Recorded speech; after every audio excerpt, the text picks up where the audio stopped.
Welcome to the Men of the Metaverse podcast. This is a channel where we discuss hot topics in our community. Our focus is to be a positive channel on YouTube and share our perspectives on fundamental issues. Make sure you tune in every week for new videos and join the conversation. Please hit the thumbs up button and subscribe. And now, here are your hosts, Brandon and Lewis. Lewis, what's going on? How you doing? I'm doing great. We just had a conversation that's worth $1 million to some people before we got on. Correct. But like I said, we'll get to that as sooner or later. But sometimes I guess we may feel like some topics may not be, worthy enough for some people to tune into. But like I said, we like drama, we like relationship stuff, current events, but it's also good information that's going to help you be a better person that we want to provide. So shout out to y'all. Thank you for checking this out. This is the Men of the Metaverse podcast. Lewis, what you want to get into today? You got something, or you want me to go ahead and start with some of our topics? Well, ladies and gentlemen, one day, once we get our membership, you can see some of the topics me and Brennan discuss off scene. And these topics it's very useful, because what me and Brandon talk about is really came from the Toyota quality team in the 1960s. Brandon don't even know that. I don't know that. No. And that's a good thing about some of this stuff, because go ahead, but I'll let you finish. Go ahead. Me and Brandon was talking about performance and how you can improve your performance. And this methodology could be applied to anything in life. As you can see, Toyota for the past, not including the last 5 years, but before that, they made some of the best cars. But let me ask you this: a lot of companies come out with like groundbreaking, I guess, ways of operating or ways of thinking. Like they're not gonna say they're PowerPoint, but they've got certain things like what me and you just talked about. And it's readily available online, right? It's not like it's hidden. Like that what you showed me earlier, it's not hidden, but you have to go find it if you want to. If you want to. I would not know why people will try to look up 5S, Brandon, if they don't know. But that's my thing. But if you work at a company and that's what y'all were going over, wouldn't you think that would be something you should share on your socials, on your Facebook, on whatever platform you're on? Just because it can potentially change somebody's life, change their whole life. You are 100% correct. But here's the thing with 95% of social media people, besides this channel, they want to keep you dumb. Yeah. They want to keep you entertained. Right. So the world do not want competition. So what me and Brandon talked about is ways to make your life more efficient, especially when you involved with a group, not just one person. Yeah. So society or mostly no outlet would not teach you about the things that me and Brandon just discussed beforehand. Right. And like I say, they want you entertained. They want you looking at ads. They want to keep you, scrolling and laughing. Like I said, we all like to laugh, but we also have to make sure our life is in order too. And we're not just following drama and not taking anything away from it. So when we talk about certain topics on here, yeah, we're going to talk about it, but we're going to also give you a point of view from our, wisdom and stuff. And this is how you should look at it. Maybe we're looking at it a different way than you are just because we're older, but it's a lot of wisdom in our takes. Don't you agree? It is. All right, Brandon, what you got first? Well, we can go ahead and jump into Candace Owens, just because, I'm not going to say this is your girl, but it's been times with Candace Owens, I didn't like some of the stuff she said, and it's been times I've liked some of the stuff that she said. So I'm not going to say I'm on the fence, but did you see her Breakfast Club interview? I did not. I was kind of busy. So what happened? But no, she was just making a lot of points, kind of going against some of the things that they were trying to say about her in the media, and just telling, America, because the Breakfast Club is a platform where a lot of us, our culture, we kind of follow. So she was just like, no, this is... wait. Let's correct something. Okay, go ahead. I am not a part of this culture, with this so-called culture. So are you Brandon's on the talking outside? about. Are you on the outside looking in? And then because I agree, I guess at a certain point we do have to separate ourselves from, what's going on in this quote unquote hip hop culture, where it's Sexy Red, or it's Young Thug and all these people, and we're getting sucked into it just because we listen to it or we look similar to these people. Brandon, do your grandpa know about hip hop? No, he doesn't. So how's a That's a hip good hop question. country? How's a hip hop culture if your grandpa and your grandma don't know about it? Right. Do you think people think that my grandfather would be like, what kind of culture is he? He would be what part of what culture? Because Your grandfather is our our grandparents. grandparents are probably a traditional Mhm. Black folks' grandparents born anywhere in the 1930s to the Mhm. 1950s. Right. And do And you think before you said, do you think the mindset that they have is a good mindset to have if you're trying to raise a family, trying to provide for their family, all those kind of things? that is correct. They did the same stuff that we do now, but it Mhm. was not out on the street. Yeah. If Okay. your daughter got pregnant and she was 16, 15, 13, Uh-huh. 12, What would they do? 'Cause they will exclude your daughter from playing with all the other girls. You're right. They probably do that because Because they they don't say, want that to be a bad example and rub off on everybody else. for So real, she's too fast. She gonna teach the other girls how to be fast, how to right? bust it open. Right, correct. You And know, I think that's what's going on in this culture. And the more videos I see, it's like, and I don't want to single out women for sure, because it's not just the women, but I'm seeing a lot of women saying the same kind of things. They want a lot of nice things, they want a lot of expensive things, they want to take a lot of trips, they want to take trips whenever they want. Is that realistic?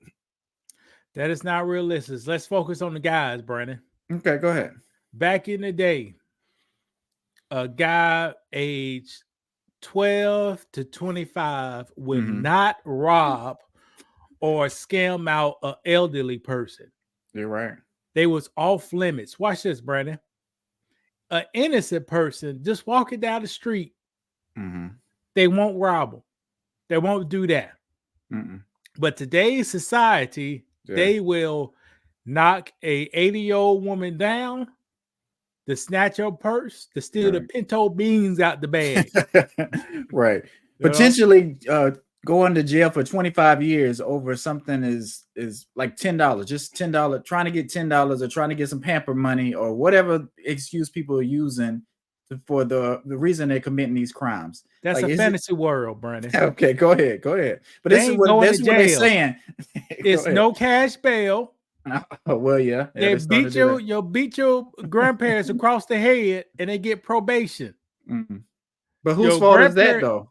Do we need to change some of the laws, or because it seems like those laws are being changed in favor of the criminals? well, it seems, how is the criminals worse now or They're worse 12 now. years ago? They're worse now. Are the criminals younger now or 12 years ago? They're younger now. Right now, Brandon got this thing Kia and Hyundai. Mm-hmm. Your sons, mostly beautiful Black boys, I won't hear are this. causing my insurance to go up on my Hyundai. Because They they said Hyundai and Kias has a high rate of theft because those Korean folks didn't put a passcode on the ignition system. All right. They just had to put ABC 1, 2, 3. They didn't put nothing. All right. So you take a quarter and a screwdriver and you still in the car. Right. But hold on, we'll get to that when we talk about it. But like I say, that is a culture, right? That's a culture now. We're not going to try to be a part of that culture. That's not a culture, Brandon. A culture don't cost me money, Brandon. My Well, what shoe is jumped that? up What is that? $200 this year. What is that? All that crime and switches and Kia boys. What is that group called? A pandemic. It's a pandemic. It's not a culture. So it's not going to last. It's not going. I don't know nothing. I ain't never heard people good man stealing innocent people cars. I ain't never heard on a mass scale. I ain't never heard of that, Brandon. So are they sick? They just sick in the head? Like what's wrong with them? The parents. That's what's wrong with them. Yeah. And every kid they get watch this. In Baltimore, Brandon. What? When a car gets stolen? Mm-hmm. What's the eviction rate when a car gets conviction stolen? rate? Yeah, like when a car gets stolen. What you mean? Like if somebody steal 100 cars, how many people go be arrested for stealing 100 cars? Maybe 5. It's gonna be real like one. Right. That's one of the hardest things to prove or to catch up with. And watch this. When they catch the one, if he's under 16, what's gonna happen to him, Brandon? Nothing. He may get a slap on the wrist. He may get some community service or something like that, but he gets probation and be back out on the streets. Right. The next day, a good old wonderful woman, old lady, walking down the street, get beat up. And guess who she get beat up by, Brandon? Well, I'm not gonna say that. A beautiful young man. The guy who's out on probation for stealing the car. Right. That's what this is not my coach. I don't know anything about this. I don't know anything about devil worship. Yeah. I don't know anything about being grateful. Oh, a girl, pop it open. The lights got to be off to pop it open. They popping it open in the daylight now, right? Brandon. Correct. Yeah.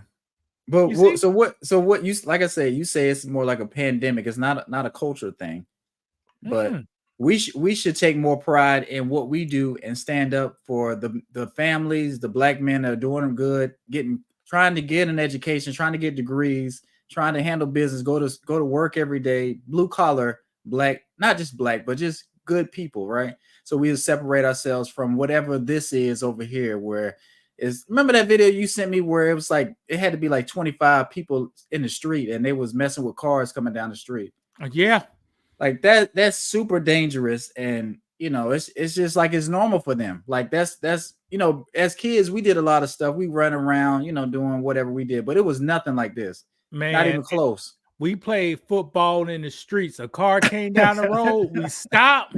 Yeah. And got out the way. What they do now? They see a car coming down the road, still throwing a ball, still in the street. Right. They want to make the car like swerve out the way and the car got to swerve out the way.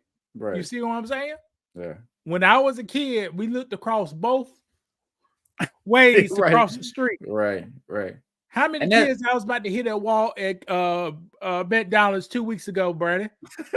How many? If I was on my phone not looking, I knocked down 2 of them. And how many? They just loitering out. They just they ain't just walking across the street. Ain't looking. Yeah, it's definitely something different between how me and you were raised and how they're raised now.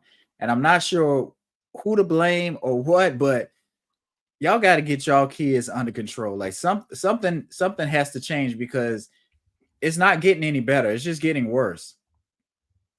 And back to Candace Owens, this is something she kind of spoke out against. Like she's adamant on the Cardi B song, the WAP. She was like, play the lyrics. Like that's not rap music. That's not hip hop. Like she said, she grew up listening to Lauryn Hill, and that's the music that she kind of gravitated to. And we're getting further and further away from talented artists saying real stuff. It's just trying to be more sexual or who can be more explicit than the other person, or who can talk about killing somebody more than the other person. All right, speaking of Lauryn Hill, let's go back to the Fugees. Go ahead. So Candace Owens listened to the Fugees, but married a fair-skinned man. Right, and she talked about some of that too. Like I said, I'm not defending her, not attacking her, but yeah, she talked about that too, which I was curious about. She said she dated a black guy, it didn't work out. Dated an Asian person, didn't work out, but the person that she was connected to and felt, more of a bond with was the man that she married. And she said she just was attracted to how he challenged her and how he moved as a man. And, challenged her to hit the work 80 hours a week with 2 babies at the crib. That's kind of challenge. You tell me, but so that's what she's going. But however it is, this is what she did on the Breakfast Club. This is what she was, just trying to explain herself. Do I think it's somewhat of a grift, like she's coming on here because I think she kind of had a feeling something was unstable in her job because she did go after the joyful people, and she didn't back. When was this? Maybe about 3 weeks ago. Like, What she said about them? just that, them attacking Gaza like they did, she don't think it was right. But if you're working for the joyful people, you have to say this is okay. Like, attacking these people because of what they did to us, no, you have to kind of be for us. So you go on Facebook right now, Brennan, and Mhm. people are joyful and proud Mhm. that kids are being starved to Right. they get unlived in Right. Gaza. And it was like, you better not. That's You for can't say promoting. nothing. That's for promoting this type of terrorists. Mhm. Now all your kids starve to death, and they I'm laughing, but laughing this at is not happen. funny. Yeah. But how are we in a world where that's okay? You know what I'm saying? A group did an awful thing to another group, so now we have to make kids and everybody suffer. And it's just so many videos where they're showing people getting bombed, and it's not like they're fighting; they're just fleeing and trying to get away and get to a safe place so they can live their life, so they can get some food to eat. Here's the thing, Brandon. Now you check this out. Brandon's tax dollars, he make pretty good money over there. Brandon's tax dollars goes directly to building a bridge to feed those kids in Gaza. Okay. Also, Brandon's tax dollars goes directly to support the Iron Dome in Israel and all those other places.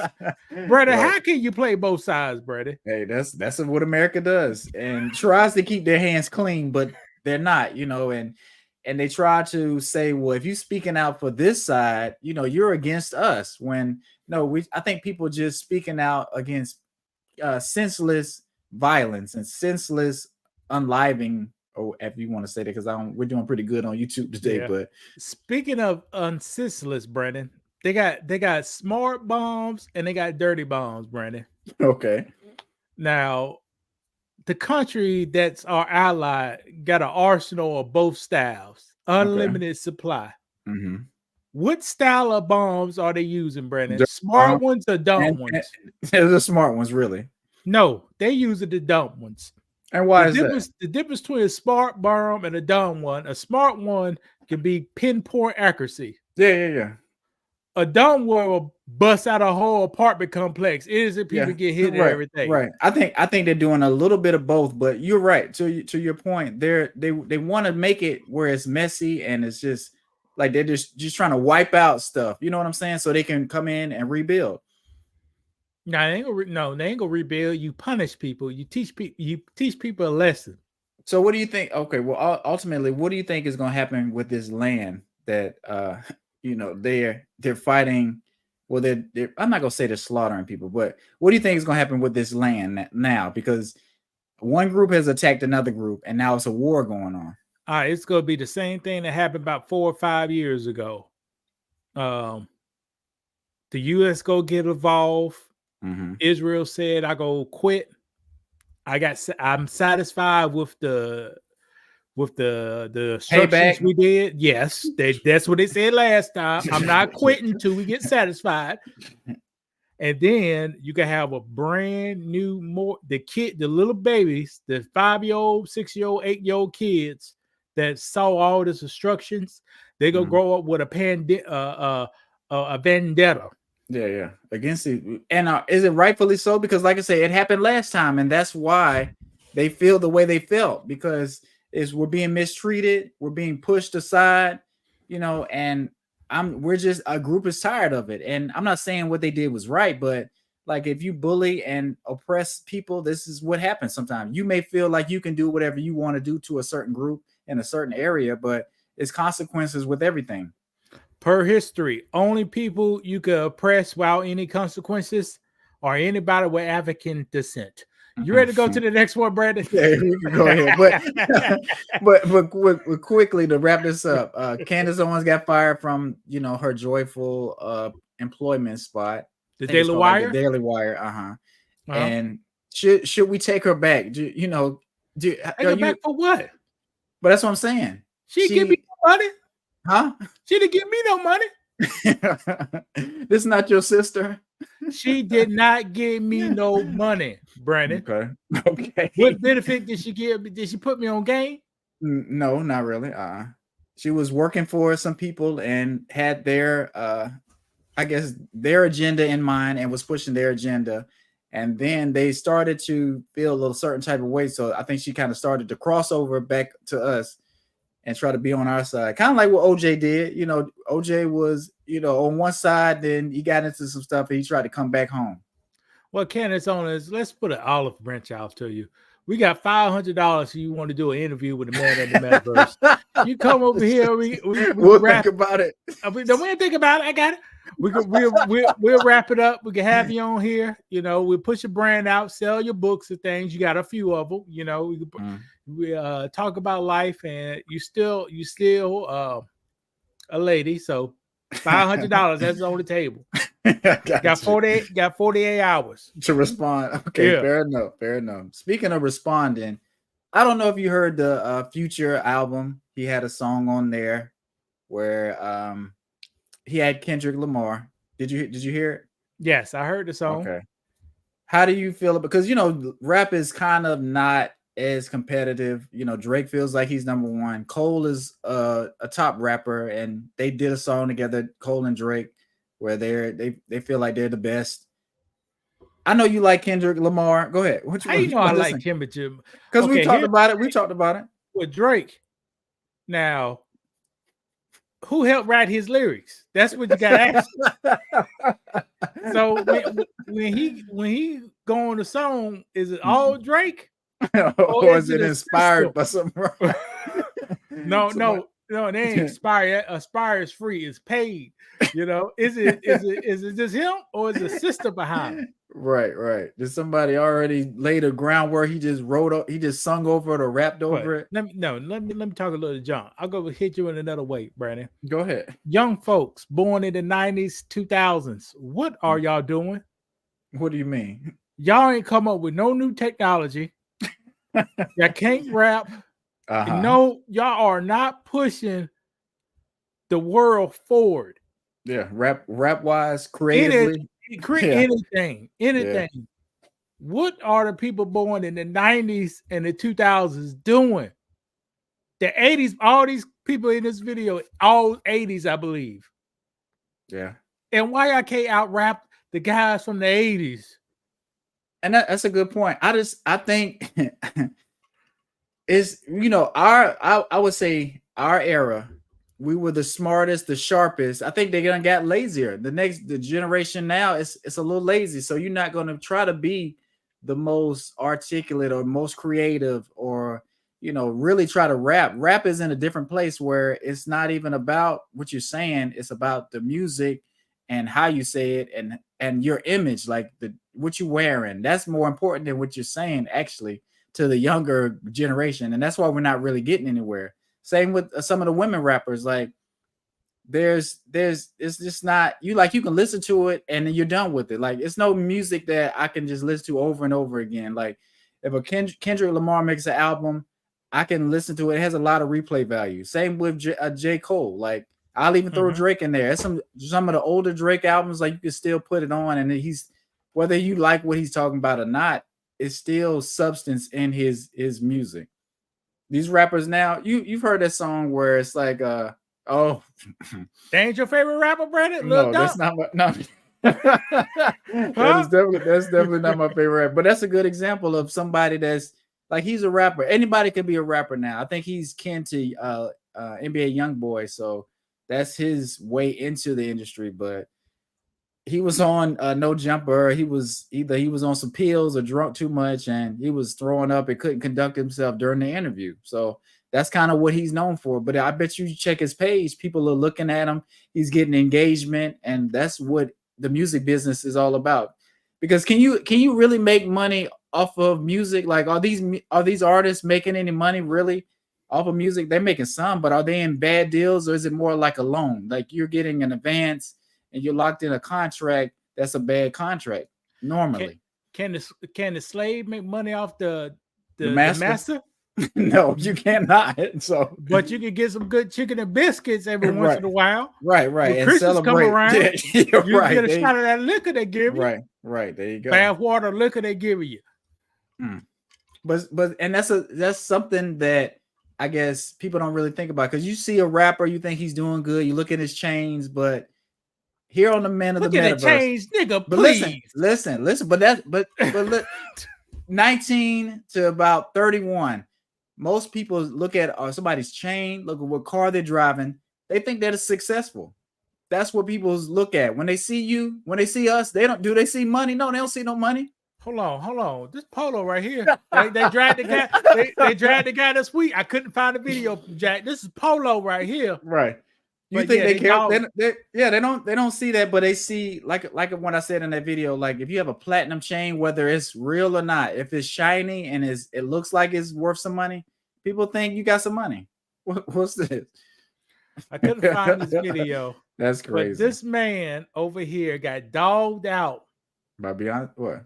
By hollering at some women. They said, "Look at your outfit. Nothing you got that shirt on. Nothing wrong with that. You got jeans on. Look at that crease too. Must be in Texas. Yeah, that crease is a little bit much. But do about Brandon. I couldn't find the video, but they dogged the man out. He was like, I don't look fly. No, this is not look fly. They were like, hell no, get you out of here. But you know what? That's part of what's wrong. Like this brother got a polo shirt on, a nice shirt, nice jeans, nice undershirt under the polo. Yeah, right. What's undershirts made for? To make your chest to make stuff look more smooth, and also to catch the sweat and the odor come off your body. See, people don't even know that. Well, and that's my point. Like, nothing is wrong with this guy. Some women won't even talk to him because they feel like he don't have a big chain on. He's not wearing designer clothes, so he's broke. He can't take me on a vacation whenever I want to. So I'm not going to even talk to him. He could have a great job making $70,000 a year and working hard and be able to, keep coming up and getting promotions and that kind of stuff. But people won't even give him a chance because they think this is whack, or they think he's not a stand-up brother because of what he's wearing. How much you think that shirt costs in 2024, brother? Polo's probably gone up. So if he bought that, it may be about $60, $70. I got it to the outlet. 85. Yeah, it depends on where he went, Okay, he didn't go. He went to the mall and got it. How much did he pay? He probably about 85. He might have paid close to $100 with tax. Close. All right, how about the shoes? How much? Probably about 90 at least, because with tax and everything. All right. Now he spent time to iron his jeans to put a crease in them, Brandon. To come outside. To come outside to get some food for him and his girl. How much did he spend on the jeans, Brandon? How much Levi's cost now? Just say how much Levi's cost. About $80. Well, it depends on what kind you get, but like I said, maybe about $60 to $80. If you I think about 60. So 60 for the pants, 190 for the shoes. That's a 150. Brandon said the shirt costs 80. That's $230 he got on. That is not enough. He got on and a ragged and his undershirt. $3. That's not enough. That's not enough. You got to have some Balenciaga shoes, which are about $1,200. What kind of pants people wear? Not they was wearing Balmain pants. What kind of pants people wearing now? I don't know. But like I said, you got to have $1,000. You have $1,000 pants. Have you heard of I see a lot of people now wearing. It's a brand. It's a guy out California. It's awful lot of cough syrup. That's a popular brand. Their shirts are about $200. Awful lot of cough syrup. Well, look it up. Pull it up to me then. Okay, hold on. But awful lot of cough syrup. Yeah. But guys, the top three, this is rap. What they do, they it's like a sport. So they kind of go at each other. Now, I will give Drake credit because Drake is probably the one and the only rapper to make a song named Back to Back that destroys Meek Mill, and it was pop. Yeah, at the same time. it was. And like I said, that was a fun time. Here, let me show you some of this awful lot of cough syrup because it is something. Now you see this shirt right here. It's $150 Crip Mac. $150 for a tank, basically. Who paying? Hold on. Click on one of them that costs $150 for a t-shirt. All right, well, click on the material. Where you see it? They're not even gonna say it. Let me see. Hold on. Can I? So you got a regular, They don't even, you got a graphic tee that's expired by the 90s. All right. I'm trying to see if I can zoom in a little bit, but yeah, does that look like high quality to you? Click on the material. You pay 100. They should list the material. Click on the material. Where you see that? I don't even see where I could click on the there material. You go. So why are you paying for $150 and they don't got the material? Because it's popular. People say this is what you need to wear. Because the person who created it, he reached out to a lot of rappers, entertainers. Hey, here, wear my clothing. So now the entertainers, the rappers wear the clothing, make it popular. Now I can charge whatever I want. I can go to these events and sell it, and it start getting popular. Can you show this? Do they got this shirt on a person itself? I'm not sure. You may look real quick. Because it feel like it's coming back around to the 90s. That shirt look like it's from the 90s. It does. And that's the kind of look that people are going for nowadays. I'll try to look. Because that shirt is not, the trim is not skinny. The trim is not athletic. That trim is a regular Walmart t-shirt, but the thickness, is probably bigger. So it'll appear different while you're wearing it. All right. Let's see. This is him. This is Desto Dub. How do Mr. 0 to 200K know this? Because at one point I was a 5-figure clothing seller and got the numbers to back it up. Right. And that's why I say make sure you tell people that, because you act like you're not an expert in certain stuff like this. So I still ain't no expert. I know what I'm looking at. All right, I got you. But this is the guy. Would you wear those jeans? Promoting cough syrup. Can you make it bigger? Let me see. Oh, shoot it. Oh, I forgot. My bad. It didn't go to the page. Hold on. Let me change it. Now, I'll tell you this, people who may not know the trend now. For the last 2 years, white women been buying Levi's jeans from the 90s, like 560s and 550s. Mm-hmm. And it's bigger than, it's like a comfort fit. So it's not relaxed. It's bigger than relaxed. I got you. And you start to see that more, but girls like to be more comfortable with bigger jeans. I know what you mean. And they're trying to say wide leg is coming back and different things like that. But what do you think? You wouldn't wear this type of shirt or some pants promoting cough syrup? Don't you promote health? First of all, for a man to put his toes like that means something came in the back. That's a good eye. He was putting his toes a little weird, but So for a man to put his toes like that, something came in the back. So no, I ain't gonna wear that outfit. Oh, that's interesting. That's funny. that is, and they pink too. Yeah, that kind of stuff. Converses. Yeah, pink Converses. Yeah. Well, and actually, I think these may be some like designer shoes too. I can't think what they are, but it is representing like the Converse kind of look anyway. Like they biting off, and that's what they do. Like designer shoes, they'll see something that Nike did or Converse did, copy it, and then put a little something else on it, so it'll stand out a little bit. And you'd be like, "Oh, I like this shoe, but I don't know why." You like it because it's the Converse shoe. It's just go ahead. That outfit looked like 2006 to me.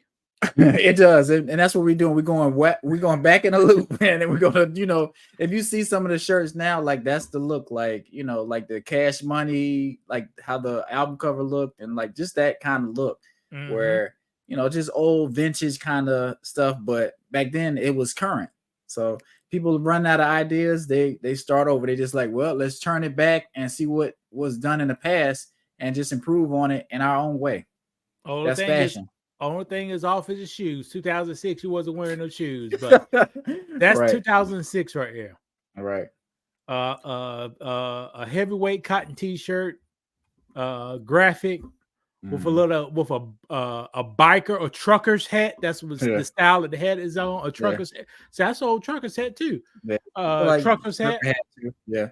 But that's a thing that's into those bass pro shop hats. You've seen people with that. Like people like to wear those and they're being upsold. Well, you probably know because you see some of that kind of stuff. What do you mean? You mean trucker hats? Yeah, the trucker hats with the Bass Pro Shop on them. Okay, watch this, Brandon. Go ahead. 2022. I bought 3 hats for $3 a piece. How much I made off those hats, Brandon? Probably at least $20 a piece. Damn near. I sold all those hats damn near $1,000. Are you serious? I ain't effing with you. That's crazy. But why? 1970s. Yeah. Oh, yeah. I remember that orange. Yeah. The, orange slice, soda. the drink. Right. That's crazy. And one guy, I'm a man of my word. One guy, I undersold him. I sold him only for like $200. But I said, hey, you could buy it. He said, I'm buying this for my daddy. He used to work in the 70s at this company. But I could have sold it for $400. Yeah. But I said, I'm a man of my word. I ain't gonna cancel the order. I said, but don't you sell this shit head to nobody now. right. That's funny. So and I sold that. Yeah, you remember I told you that? Yeah. I remember you told me, but I was just thinking about the other kind of hats. But yeah, there's a market for that. That was a trucker hat. That was a trucker hat. Yeah. Orange slice, made in America. Boy, shit, man. And people may not even know who this couple is right over here. Because if you look real quick, you won't think it's who it is. This is Jay-Z and Beyonce. That is wearing a worse version on the outfit now. Jay-Z outfit right now is not accepted today in today's world. Well, why is that? It's because it's too baggy. It's too baggy. Yeah, it's too baggy. It's too baggy. I had it. See, that's Rockaware. I had a shirt just like that. Right. And it was baggy. Thick too, right? Yeah. Them shirts was thick. So this shirt is not acceptable now, but this shirt it's a classic look. To me, polo is still always going to be in. People may look at you a certain type of way, but it's still a presentable shirt for men. Here's how you're supposed to look at this gentleman with the the sodas. This guy makes way above minimum wage. All right. But he most likely have at least a 2-bedroom place he lives in. He may be renting or he may be owning. All right. Now he got a bag of food. So he hollering at you for bringing the food home to his girl. Right. But he want to test the field. He's professional. He got an undershirt. Why I say undershirts do what, Brandon? They kind of lock in the moisture and just keep you fresh in a way. It keeps your stuff smooth. It keeps your curves and whatever got smoother on the outside. Right. So he got an undershirt. He took time. Those jeans came out the washing machine. He took them out, put that iron board up, pulled out the starch and iron and he only did the bottom part. What percent? Right. What percent of people you think are ironing still? I iron every once in a while. I know you, but I'm saying, do you think people even really know how to iron? Or I don't ever. That's one thing. I see a lot of videos. I don't see any ironing videos. Usually, people make a lot of videos about getting dressed. I don't ever see that part of the getting, because like you can iron, and the way some dryers are nowadays, you don't necessarily have to iron, or people steam. Like we have a steamer and we do that sometime, but most of the time people just go ahead. What you about to say? Here's the thing with ironing, people. When you just put light starch on your shirt, when Brandon said he just took his clothes out the dryers, no wrinkles, right? Mm-hmm. Brandon go put the shirt on, go to work, come back, be wrinkled up. When you put a light starch on it, when you come back, you have less wrinkles, so you look more presentable throughout the day. That's what the slight starch do. Okay, and I've heard that, but that's something I've never tried. Because, like I said, you will have your shirt looking good. soon as you get in the car, put your seatbelt on, it's all wrinkled up in the front. So that's what I'm telling you. That's Right, what I'm right. telling you. This is that Right. light. You can't do heavy starch to make it stiff. That light starch just keeps it. Kinda You tough. have It, you know. less wrinkles when you come back home, so you look more That's funny. presentable, Yeah, that's especially funny. like in your back area too. Yeah. Yeah, that's what you told people know how to iron. They probably don't, because shit, they didn't know how to iron back then. Yeah, right. Some, like I say, some stuff is getting lost in translation. Like we're not passing stuff down. But back to our original topic, who is your favorite rapper out of this? Who is your top? You know, go from one to three. I'll go. And if you don't if you don't Drake, want number one. Oh, you'll say Drake is number one to you. You said my top rapper. I could say my top rapper is person who I listen to, who I would listen to, who I hear or listen to the most. Okay. Drake.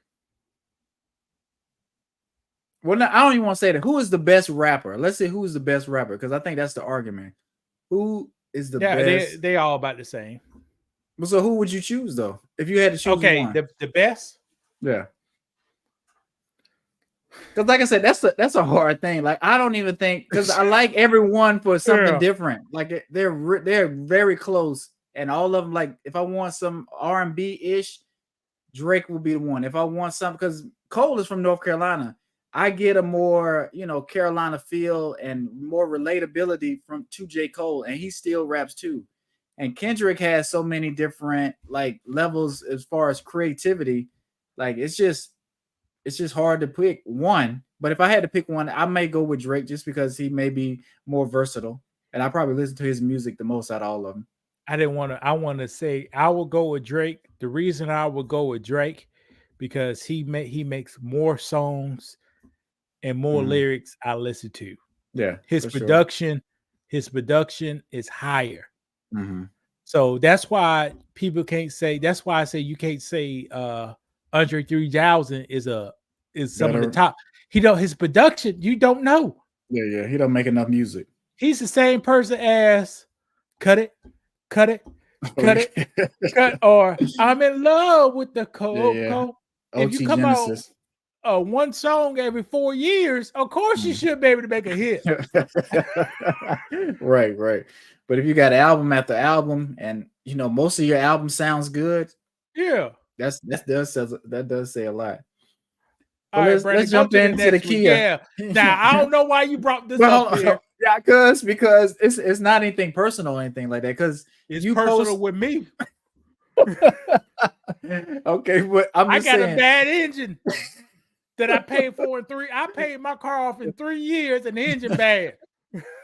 I'm not laughing, but it's just funny because I see you post about it and warning people about these two brands, because they are having a lot of issues, a lot of recalls. Your brother sells them, right? Yeah, he does sell them, and he know he's selling garbage, but he ain't gonna tell nobody. No, time out. I have a Telluride. My wife has a Telluride.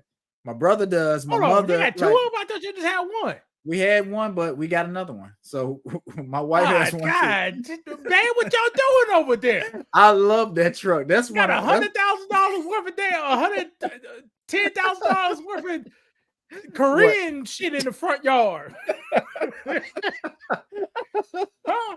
But that's why I wanted to talk about it, because what you're saying is accurate. But so where do we go? We should. But you want to break down why you don't mess with Kia and Hyundai. Okay, wait. Here's a disclaimer. I do like the Telluride. And before my bad experience, I was thinking, I said, Telluride is pretty good. You crack that windshield, gonna cost you $3,000. A Telluride, they pretty good cars. But until I felt with the crooks, the hustlers, and the thieves of Hyundai and Kia. Now, Brandon, I was gonna have a whole presentation. I didn't have time to work on this. That's fine. But how did you know I was going to talk about this, or you just went and pulled it up? Brought that fuck ass company up on here. Disclaimer: never buy a Kia, Never buy a Hyundai, the new ones. Okay. I go before you hear the end. I just go tell you from the beginning. New technology, they F them up. This car, when you look at the picture, catches on fire, thieves, bad Get motors. to it right. All right. The new hybrids that came out last year, don't park them inside the garage and catch it on fire. Recall 176,000. So let's just start from the beginning. You said why I don't like it, Brandon? Yeah, it's a nice car, right? It's affordable. It rides pretty good. Only affordable if you buy it used. So if you don't buy brand used, new, you're getting ripped off. Okay. But I guess if I'm looking for a brand new car, what would be another car I should be looking for? I know we Toyota is a good brand. They put a lot of ingenuity and reliability into their engines. But you heard what I said this morning. You heard what I said at the beginning. I said besides the past 5 years, Toyotas. But so I should get a Camry. A Camry will probably be all right, but do not follow the manufacturer recommendations. What does that mean? They tell my mom. They said my mom should change the oil every 10,000 miles. If you change your oil every 10,000 miles, Brandon, your Hyundai probably says 7,500. Yeah, I think and the bitch be in 1 quart time you go to change it by the time you get an oil change. Right. All right. Or can't last 10,000 miles, people. Yeah. And I think when I go get my oil change, they let you know it should be about 4,500 miles just because the type of oil they use. They say since it's synthetic and it's a certain weight or something like that, they say you shouldn't do the 75. You should do 45. That's a good number. I recommend 5,000 at the minimum. But on Hyundais and Kias, if you got a small engine, 3,000 miles, because those engines are crap. But what makes an engine crap? But like, because to me, with this car, an engine, an engine should. I mean, we've got like a blueprint on the engine, like all different models, and like Kia, Hyundai, Mercedes, all of them have the same type of engine, blueprint, right? What makes that engine worse? Is they cutting corners with certain stuff? Like what's the issue? All right, I'm gonna answer your question in a little bit. I didn't know this presentation. I didn't know what I was gonna do because it ain't done. All right, go ahead. That's fine. Notice of proposed class action lawsuit. If you bought or leased a 2011 to a 2019, how many years that is, Brandon? Like 8 years. Okay, 8 years, 9 people. years.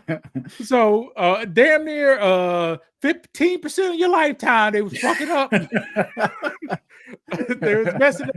A Hyundai Sonata, a 2013 to 2019 Honda Santa Fe, a 2014 to 2015 or the 2018 to 2019 a Hyundai Tucson, equipped with the 2-liter, one of their best sellers, and a 2.4 liters direct injection engines. There's a class action lawsuit on them now.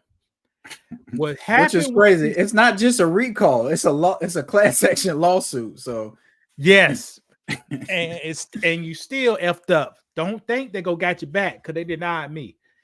What's wrong with this engine? First thing with this engine, they said they had in the manufacturing process for 8 years. They left metal in the manufacturing process. Oh, so the block of the motor per Kia and Hyundai. When the motor got put together, they had metal shavings already in it. Brandon, do they even make sense? No, it don't make any sense. It can happen 8 years, times, right? Yeah, there you go.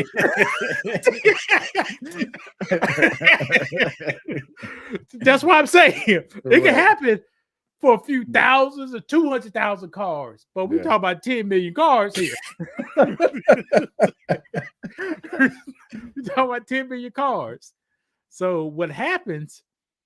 The bearings on your rod pistons, the things that goes up and down that connects it, that keeps on the crankshaft, those bearings wear out immaturely. And when they wear out, they cause your motor to lock up. So how they wear out is when the metal start breaking apart in your car, Mm-hmm. some of the metal goes by your filter, get caught in your Yeah. filter, but a lot of it don't get caught in the filter, and it just clog up your motor. Yeah. Some spots in the motor don't receive enough oil in the motor.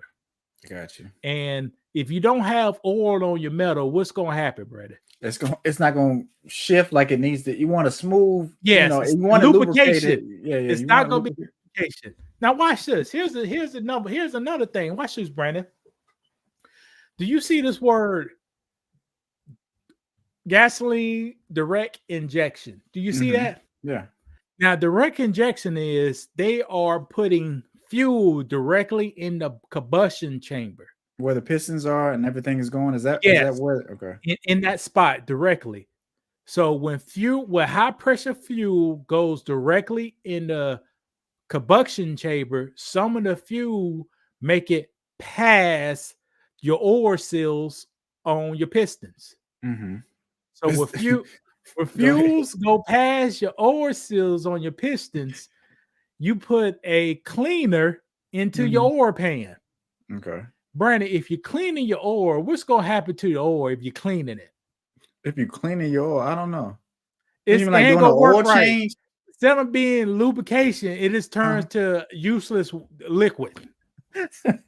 So while your engine's getting starved of oil on the pistons, at the same time, gasoline is going directly in your oil, making your oil degrade at a quicker rate. That's crazy. Now watch this, Brandon. On a 2-liter, they got something called a turbo. What does a turbo do in the engine, Brandon? I don't know, just speeds everything up, makes for a faster acceleration. Like it gets the gas and makes the, what am I trying to say? The pistons work faster. There you go. All right. It makes it pressurize the air coming into the combustion chamber. Mm-hmm. So you got compressed air and compressed gasoline going to your combustion chamber. Right. Now, if it's more pressure in the combustion chamber, more of that stuff will leak past your oil rings and go down in your oil, and it degrades your oil at the same time. Right. So that's one thing. So you got a turbo, you got direct injection, and you got an engineering defect, all messing with your oil. And guess what, Brandon? What? You could do all the maintenance you want on your car. It's still go ahead. Keep the oil change and everything. On each pistons, it has a oil retaining ring. Mm-hmm. And for some reason, they get stuck on these vehicles. Lord. So when the oil container rings get stuck, it allows oil to go in the combustion chamber more. That's crazy. And when it get burned up, that burnt oil goes straight out your exhaust. Jeez. And hit your catalytic converter, but before it tears up your catalytic converter, you'll end up like me, driving 300 miles and got to put a quart of oil in your highlight. God, so how do you know? Did your light come on? How do you know that you was running out of oil ultimately? Well, per investigation, the oil lights, low oil lights, do not come on in these vehicles. And that's what I was wondering, because sometimes I'm like, dang, is my oil light ever gonna come on? Like, let me know that I'm getting close to needing an oil change or anything like that. Does that even happen anymore? But that light may come on, but the low oil pressure light does not come on these vehicles. But why not? Because that should be a simple sensor to let you know you about to tear your car. Do I look like an engineer? If they could put the passcode, why they make sure that light works? Well, because they want to protect. Like if I'm messing up an engine, I'll be like, look, let's at least put a sensor on, so if something potentially is going to happen to this engine, at least we can catch it. Okay. Have you come to the shop and get it checked on before you catch on fire. There's a recall to get your car fixed on these easers. They will put a knock sensor that before it's a sensor that can tell that your bearings are wearing out, and it put your car in limp mode. Okay. But per investigation, what is that? It'll tell your car to only use 10% of the power. Okay. Per investigation, lip mode only happens when you hear your engine blow up. So, that's not gonna help. So, per my investigation, the lip mode is only activated when your engine lock up. That's not good. Okay. Well, at least they tried. They tried to put something in place, but not really. Now, Brandon, I did not say one lie on this video yet. I ain't putting no bite. I just telling you the truth. Okay. There's 9 million engines like this. Right. Brandon, you see these cars on here before, right? Yeah, for sure. It's a lot of them on the road. These are old ones. No, you don't see a lot of them on the road. Don't lie. Well, that's a good point. You see a lot of old Hyundais on the road before. What about the new technology? Yeah. You know, I got you. You don't see a lot of these vehicles on the road anymore, really, when I think about it. No, how can you see a lot of these vehicles on the road? The motor blow up at 70,000 miles. You know. Did you do the same one for Kia like this? Where it's the same. It's exactly. It's the same. Yeah. Everything I said applies to Kia. Yeah, because we know we had an Optima too, and it was a recall on that one. I think we got one of the recalls fixed, but it was another recall. Optima? No, we just traded it in. We traded it in. What was the recall, bro? What year Optima? What year was that? Maybe like 2016. Oh no. Facebook, Instagram family, no, YouTube family. I have 200 friends on Facebook. About 7 of them got a kid. They all had the same issue. Yes. Yeah, right. All of them are messed up. You know a guy named Eric? Yeah, and that's what I was about to bring up. His engine blew up. Right, and didn't they repair it? Didn't they repair it? Yes. Last time I talked to Eric, they repaired it. And then his mama got wrecked. Brandon, my cousin. Guess what happened to him? His engine blew up. Huh? Watch this. The girl who I went to the church with back in the day. Guess what happened to her new car, Brandon? Engine blew up. The engine blew up. I got 200 Facebook friends. How many engines gonna blow up on these cars? I don't know, but look, so I'm trying to think, when was the time? It was around the same year, like that was a 2016. Like I say, they know about all the recalls on it. Did you see Brandon? They know about the fire. You said Optima, right? Yeah, the Optima. A Sonata is the same thing, and pretty much. Yeah, pretty much. The zone. Right, pretty much. So, and wait, hold on.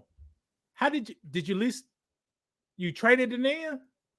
I can't remember. I think we were buying that Altima. I think we were leasing that. It was a lease. So we traded in. My lease for my Telluride is coming up. We're gonna turn that in. And we're probably gonna just get something else. I'm trying to figure out what kind of car I want to get, or what kind of vehicle I will want to get.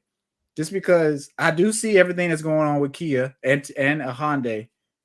And I don't want a Dodge really, because Dodge, they can, people like to steal Dodges. They draw a lot of the wrong type of attention.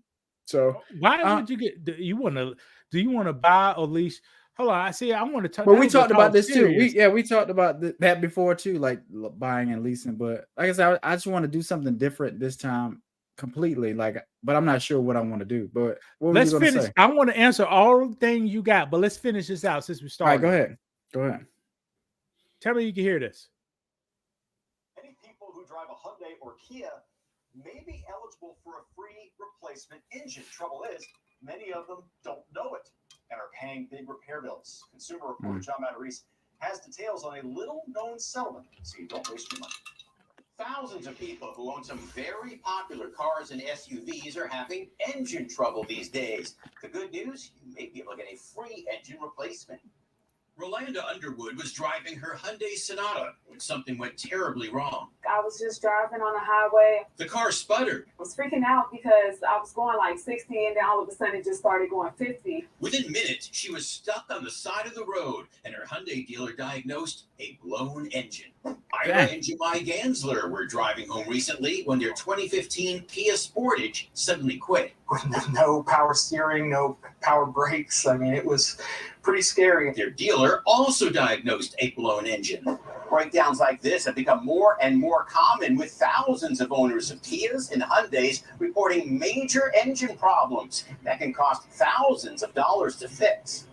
The good news is that Hyundai Kia recently settled a class action case, which could mean a free replacement. Especially, people who are second and third owners of vehicles with those engines who don't know. Kevin Williams of the auto site TheDrive.com says several million Kias and Hyundais with Theta motors may qualify for a free engine. Several million. 2011 to 2019, Sonata, Santa Fe Sport, Tucson, Optima, Sportage, and Sorento. Not all models are included, however, and there are exclusions. Call your local Hyundai or Kia service department with your vehicle. The Gansler's claim was denied because their son, a mechanic, had done driveway oil changes. Rolanda was luckier. She did get a free engine. Bottom line, if you have a 2011 to 2019 Kia or Hyundai with engine trouble, check with your dealer about their replacement program. That way you don't waste your money. I'm John Madris, NBC4. All right, let's see here. Now that may sound happy and damn, what the hell? What? I gotta get off of it. All right, that may sound happy and go lucky, right? It's hard to get a replacement.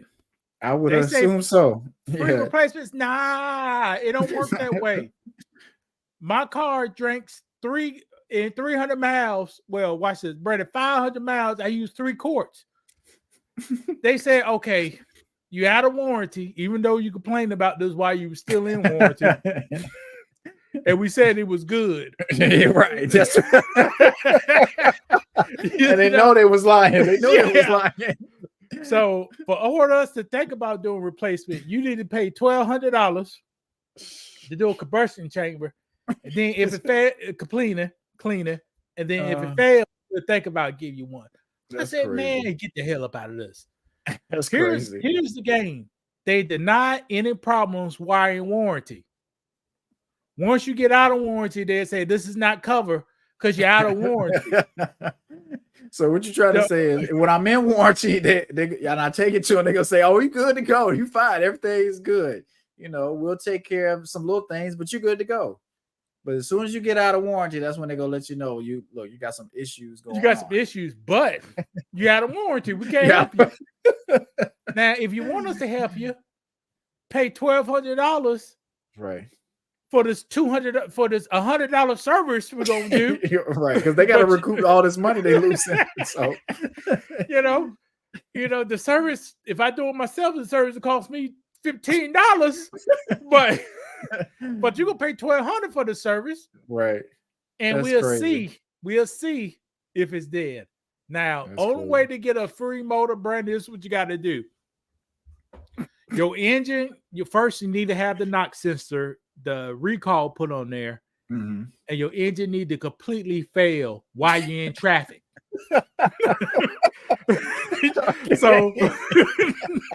So while you're on the highway going 80 miles an hour, the engine needs to lock up. That's crazy. That's the only way to get a replacement. But you know what? It kind of reminds me of the healthcare system. Like they want you to jump through all these hoops before they really help you the way you need it. You can't just jump to the end process. You got to go through all these different steps. You got to go through x-rays. You got to go through therapy. You got to try this. Then we'll try to really fix the issue. Hey, Brandon, a guy like me, Brandon, if my car is burning or drinking, it's doing whatever it does with the oil, it's getting low. Should I try to let my engine lock up while I'm on the highway? No, you shouldn't do that. I can't believe they're telling people that's the way you have to get it, because that just don't make any sense. No, this ain't say it got to be.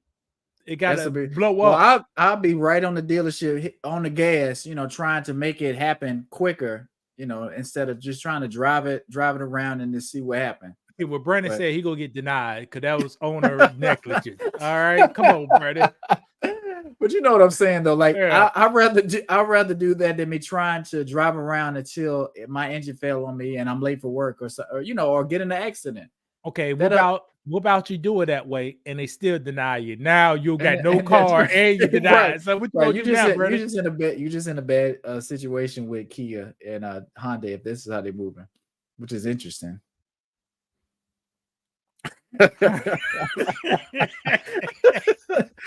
I did not practice none of this.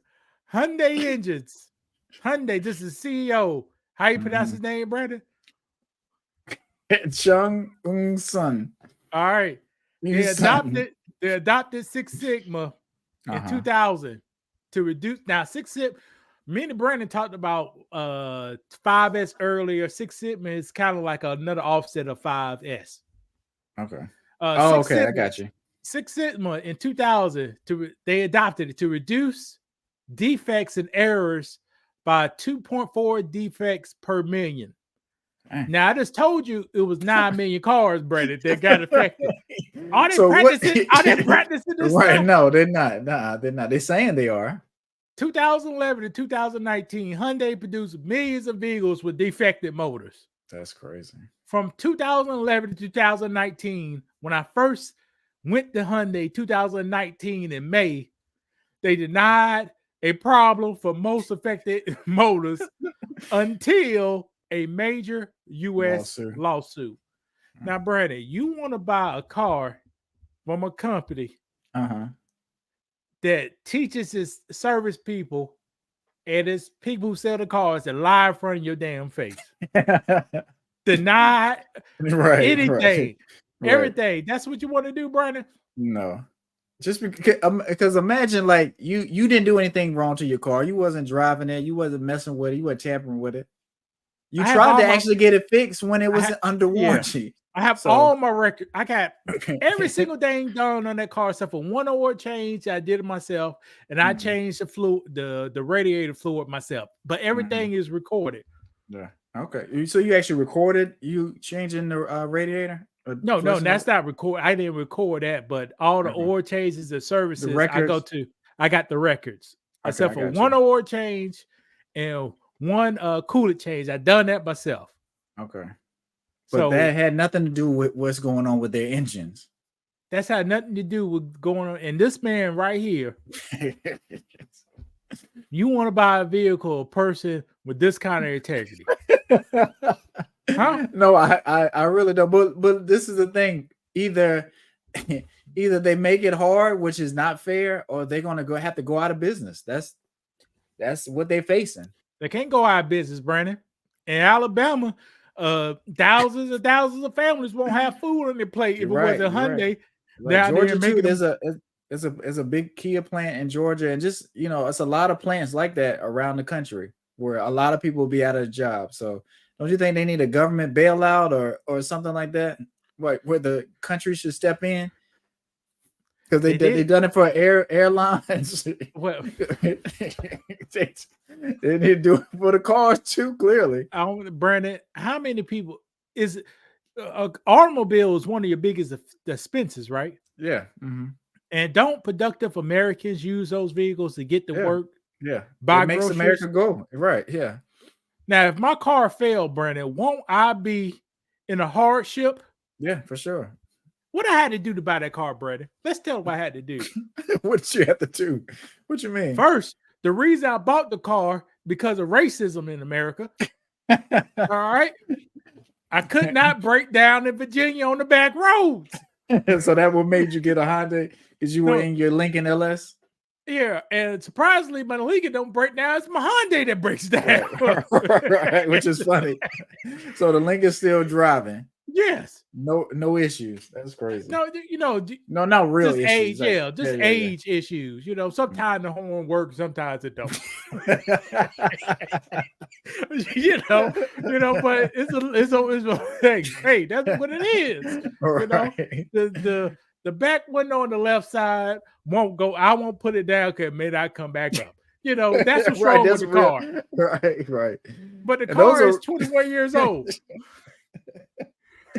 Those are fun. They're not fun at the time, but when you get past them in life, like those are fun moments to look back on. When you can't roll your window down, or you can't turn your air all the way up, or it'll mess up, or you like people get in your car, start hitting buttons and mess your whole car up because they don't know how your car operates. The sad thing about it, this summertime, I'll go fix all this stuff because my Hyundai is fucking up.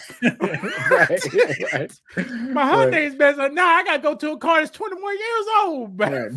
But you do remember you was thinking about getting a Challenger. Would you have, if you could go back now, would you get the Challenger? Because I know we talked about that. I asked you, you was thinking like, dang, I would want one, but would you have pulled the trigger knowing what you know now? No, the Challenger is just a bad car. It's this Hyundai. Okay, and that's what I want to talk to you about. Yeah. Well, why do you think that? Because that's a popular choice for. Think that, but listen, I ain't thinking. It's the truth. But no, do let me ask you this: do police officers drive Chargers? Do most people that look like us? Is that what car that's their dream car? Yes, you're right. But Brandon, tell me why it's not a good car. I'll show you why. Watch this. I'm gonna type in something for you. Watch this. 2005 Dodge Charger. Now, Brandon, they made millions upon millions of this car. How many of these bodies you see on the road today? Not that many. Huh? Not that many. And a lot of people bought them. They made 200,000 Lincoln LSs. I would at least see one every 6 months. I would go 2 years without seeing one of these. And they made millions. They made 10 million compared to 200,000. You're right. So where are all these cars? In a junkyard, just at people body shops, huh? Brandon, you know time to get 110,000 miles on it in trash. You know that, Brandon. I have a feeling that because most people. Go ahead. No, keep going. I can show you something else. Why you should not get a Charger. Most people that have Chargers, they'll tell you, especially this model when these first came out like that, they were really popular. People were buying them. They just had a lot of issues. And you can see them when they riding down the road. You can spot like it's a submit what is it when the car is balanced? I can't think of what it is. When is the last time you see a Challenger with these design headlights in the back, Brennan? You may not know. See, I was thinking about buying the car, but you see these headlights, right? Yeah, I see them. Now watch this. You see those headlights? Yes. Now you see these everywhere, right? When's the last time you saw those headlights? It's been a minute. That's a 2014. They in the junkyard already. That's crazy. And let me ask you, that wasn't a cheap car when it came out. They still ain't cheap cars. Yeah. So, Brandon, you want to buy a Dodge Charger? Challenge. No. I just told you with that, Brandon. You see this design the headlights, right? Do you ever see those headlights? I haven't seen them in a long time. But you see those all the time, right? Huh? Well, let me ask you this. So, which one is worse, the Hyundai / Kia or the Dodge? Because to me, almost because we've talked about BMW too. The issues that you've had with BMW, the issues I've had with BMW. Dodge is worse. Dodge is worse? Okay. Dodge is worse. Like a Dodge, this Dodge right here will have, now remember guys, these are Italian design. All right. What do you mean? The patterns? And the word I was trying to say, suspension. Like if you see a Charger driving down the road, you can see like the suspension is all messed up. It's like a cheap suspension system. You know what I'm talking about? It's a sports car. It's supposed to be kind of rough. No, it's like unbalanced suspension. It's not even going over anything. It's just, you know how you hear that like them old Crown Vics, like something like that. Because if black people buy them, they live in the hood with the potholes. Of course, the stitch is gonna be. They hit more potholes by car than regular car. All right. So that's why the suspension don't look like that. Now, no, the Dodges are worse because they got electrical issues.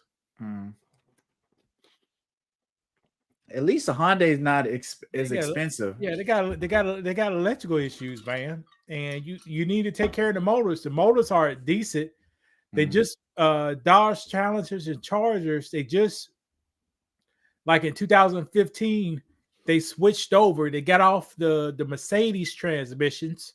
They got to like a ZF8.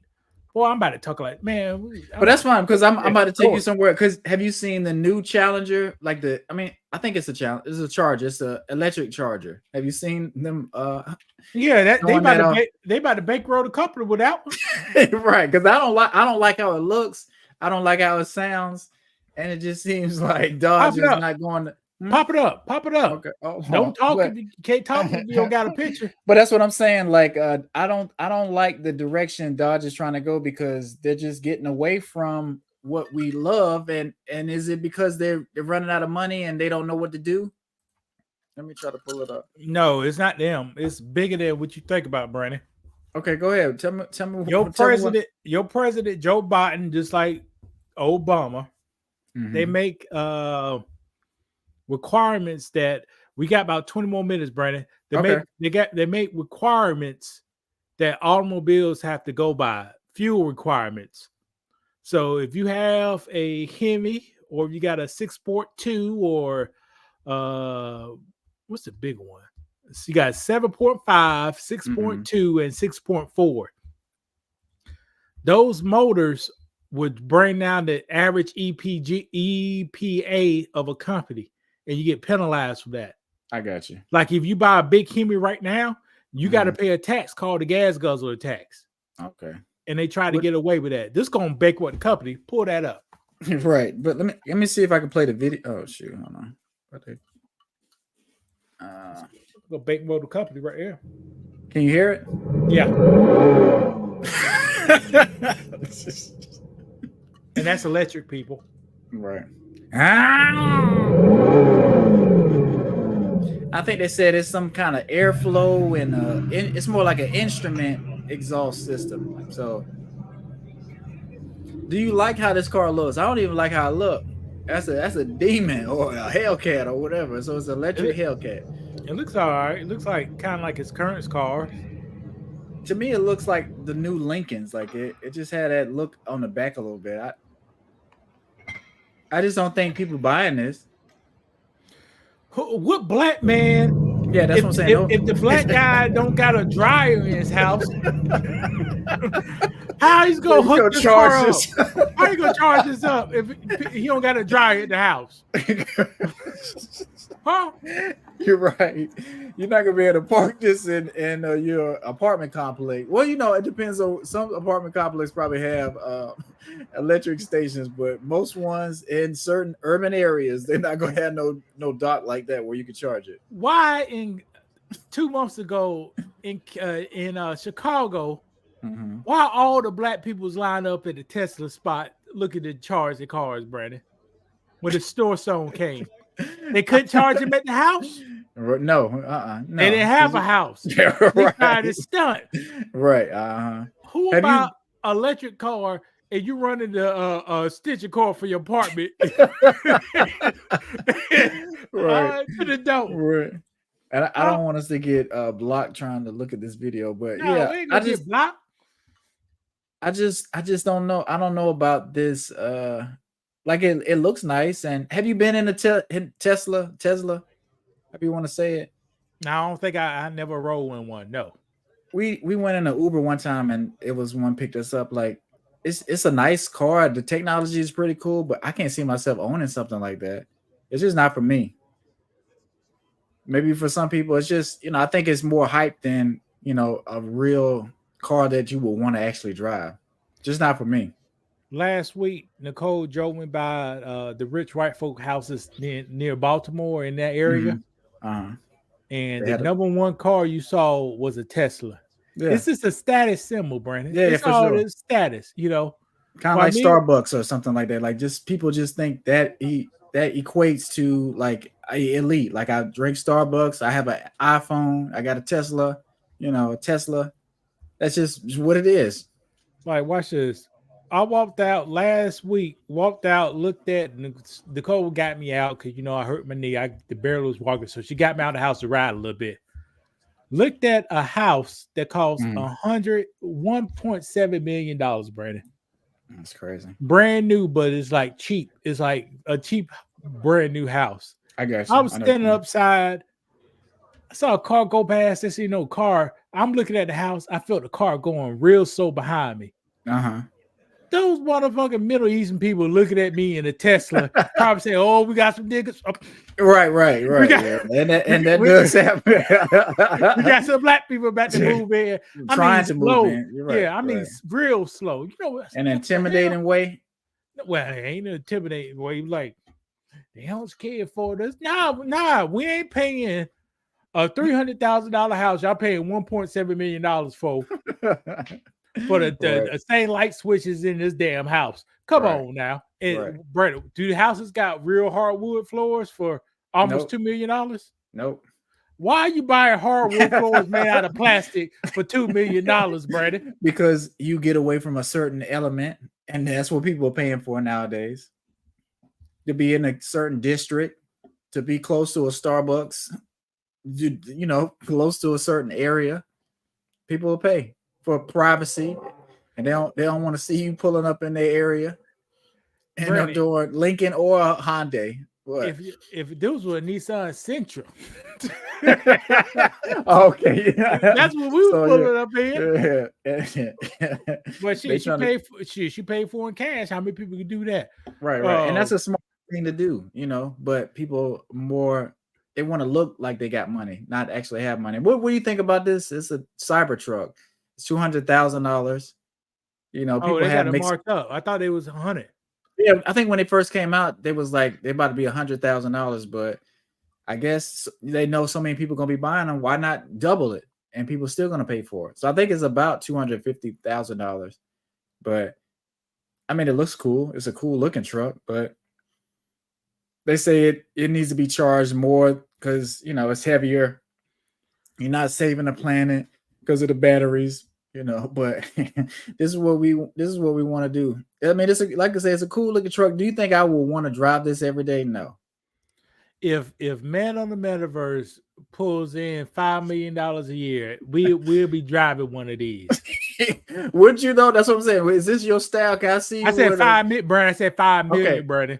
Okay. Well, is that what you want to drive? You would? No, I don't want to drive it. I drive a regular F-150. That's what I'm saying. Okay, I would want a real truck, a real pickup truck, instead of like a futuristic truck. Like this is a futuristic truck. It's cool, but I think we just more country boys. Like we'll get an F-150. I don't know if you know, my brother, my older brother, recently got an F-150, like one of the little ones. So he could get discounts of the Kias, but he chose to get an F-150. Okay. So one of the hybrid ones is good on gas, and it's got those. I haven't really seen all the features, but he said it's got a lot of features. Okay, so he plugging in at house. What there's a power? I don't think he has one of those. I know which one you're talking about. Like if you have a power outage, you could plug your truck up. It's a hybrid. Yeah, it's a hybrid. So I don't think it has. Yeah. That's they real spit. God damn, Brent. That's they real spits. See. The difference between a battery car and a hybrid is the best of almost both worlds. Yeah, and that's what you really want ultimately. This battery car right now, let it snow let it get freezing for a week. Your car can't even move. Right.